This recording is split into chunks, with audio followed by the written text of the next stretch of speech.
देखो सबसेक्शन याद करने की कोई ज़रूरत नहीं है, सेक्शन याद रखना 185 लोन टू डायरेक्टर्स याद करो फटाफट बताओ। Loan to director section 185, section 185 loan to director, section 185 loan to directors. एक मैं सजेशन देना चाहता हूँ अभी। सजेशन ये है कि एक चीज़ बहुत इम्पॉर्टेंट है कि नॉर्मली मैं ये जो जिस टॉपिक के बारे में मैं अभी डिस्कस करने वाला हूँ, ये टॉपिक जो है ना, इसका एक ब्रॉडर टर्म जो है वो मैं लाऊंगा, ब्रॉडर वीडियो लाऊंगा जहाँ पे यूट्यूब के ऊपर मैं एक्सप्लेन करूँगा क्या नुकसान है इस चीज़ का। जो भी बच्चे रील्स देखते हैं ना, उनको एक एडवाइस मैं देना चाहता हूँ, रील्स देखना बंद कर दो। क्यों मैं आपको प्रैक्टिकल नॉलेज देता हूँ। आप बहुत सारे बच्चे कंप्लेन करते हैं कि सर कॉन्सेंट्रेशन मेरा हिल रहा है, कॉन्सेंट्रेशन मेरा लग नहीं रहा है। तो ये कॉन्सेंट्रेशन आपका हिल क्यों रहा है पता है? और आजकल के बच्चे, जो भी पेरेंट्स अपने छोटे छोटे नन्हे मुन्ने छोटे मोटे बच्चों के हाथ में मोबाइल दे देते हैं और मोबाइल के बिना जो है वो खाना नहीं खा पाते, मोबाइल के बिना वो डिस्ट्रैक्ट नहीं हो पाते जिससे वो खाना नहीं खा पाते, ठीक है, और वो रील्स देखते रहते छोटे छोटे बच्चे हैं। आप लोग भी जो रील्स देख रहे हो ना, इससे क्या होता है समझो, एक पर्टिकुलर चीज़ के ऊपर ना आप 5 सेकेंड 15 सेकेंड 30 सेकेंड तक देखते हो, उसके बाद सडनली आपका जो है वो चीज़ चेंज हो जाता है। और ऐसा तो नहीं है एक पर्टिकुलर मूड का रील आप देख रहे हो, आप सैड हो आप सैड ही रील देख रहे हो, ऐसा तो नहीं है। हर रील के बाद जो है, हर वीडियो के बाद एक नया रील आता है जिसमें आपका मूड चेंज होता रहता है। अगर आपका मूड अभी हैप्पी है तो आपका मूड नेक्स्ट रील में सैड हो जाएगा, फिर नेक्स्ट रील में जो है फिर आप पछताओगे किसी वीडियो को देखकर कि यार ऐसा मैंने क्यों किया, मैंने पढ़ाई क्यों नहीं किया। फिर नेक्स्ट वीडियो में जाओगे तो फिर खुशी हो जाओगे। ये जो आपका चेंज इन इमोशंस है ना, ये जो आपका चेंज इन इमोशंस है, ये आपको डिस्ट्रैक्ट करेगा, ये आपका कॉन्सेंट्रेशन हिला देगा पूरा। आप कॉन्सेंट्रेट नहीं कर पाओगे, आप डिस्ट्रैक्टेड रहोगे हमेशा, ठीक है। आपका जो अटेंशन है, आप 30 सेकंड में आपका अटेंशन हिल रहा है, ये समझ में आ रहा है आपको? एवरी 30 सेकेंड्स में आपका अटेंशन हिल रहा है, ये समझो। तो अगर एवरी 30 सेकेंड्स में आपका अटेंशन हैप्पी से सैड, सैड से एक्साइटमेंट, एक्साइटमेंट से फिर से सैड, अगर ऐसा हिल रहा है एवरी 30 सेकेंड्स आपका मूड, तो आप सोचो आप कैसे लंबे लंबे सीटिंग बैठ पाओगे पढ़ाई के लिए, 3 घंटा 4 घंटा 5 घंटा, कैसे आप बैठ पाओगे? कैसे? पॉसिबल नहीं है।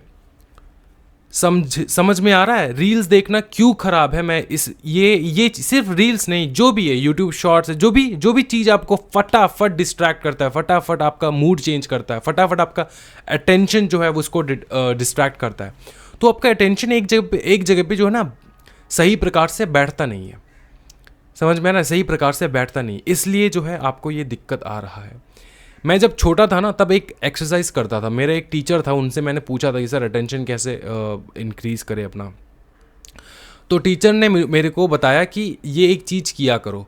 तो अगर आपका अटेंशन हिला हुआ है ना, तो एक चीज़ मैं एडवाइस में दूंगा आपको, ये कर सकते हो आप।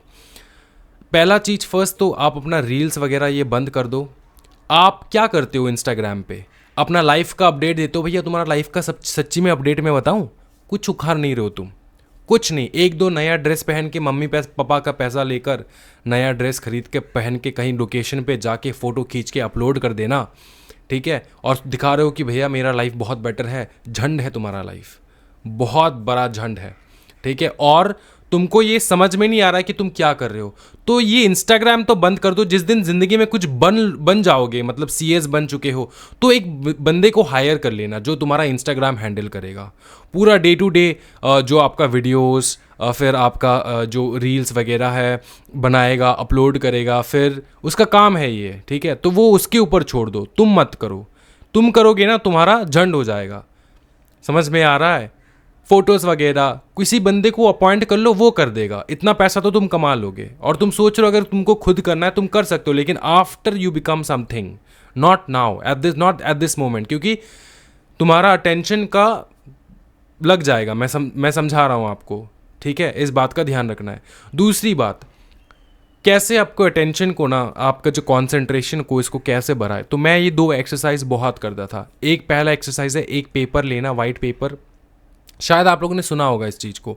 वहाँ पे एक छोटा सा ऐसे एक ब्लैक मार्क कर देना, और इस ब्लैक मार्क को कंटिन्यूसली 10 मिनट्स तक देखते रहना है, ठीक है। 10 मिनट्स तक कंटिन्यूसली। अगर आपका 30 मिनट्स भी हो रहा है तो बहुत बढ़िया, विदाउट एनी डिस्ट्रैक्शन। इसी ब्लैक मार्क को देखते रहो, इससे क्या होगा पता है, आपका सबकॉन्शियस माइंड में ना अटेंशन का पावर जो है वो इंक्रीज होगा, आप अटेंटिव रह पाओगे एक लंबे स्टडी सेशन में। इससे और एक मेथड है जो है you light up a candle, ठीक है, और इस कैंडल के बुझने तक आप इसको देखते रहो, कैंडल को देखते रहो जब तक कि ना ये कैंडल बुझ जाए, ठीक है। तो ये आपका 30 मिनट ले लेगा। तो ये अगर आप कर रहे हो ना, अगर एक हफ्ता भी आपने कर लिया ना, 1 वीक भी अगर आपने कर लिया ना, तो भैया सच्ची में बता रहा हूँ रिवोल्यूशन आ जाएगा आपके कंसंट्रेशन में, provided that you are stop all the other distractions, reels, shorts वगैरह। क्या है, समझ में आ रहा है? तो ये गुरु ज्ञान है भाई मेरे, ये मेरे को बहुत मदद हुआ, इसलिए मैं तुमको समझा रहा हूँ, ठीक है। मैं 6-6 घंटे तक का सिटिंग जो है आराम से बिना कोई टेंशन आराम से बैठ सकता हूँ मैं, कोई प्रॉब्लम नहीं है, विदाउट एनी डिस्ट्रैक्शन। तो ये अगर आपको करना है ना तो ये करो, ठीक है। ठीक है, समझ में आ चुका है। चलो वीडियो की तरफ चलते हैं, लेक्चर कंप्लीट करते हैं।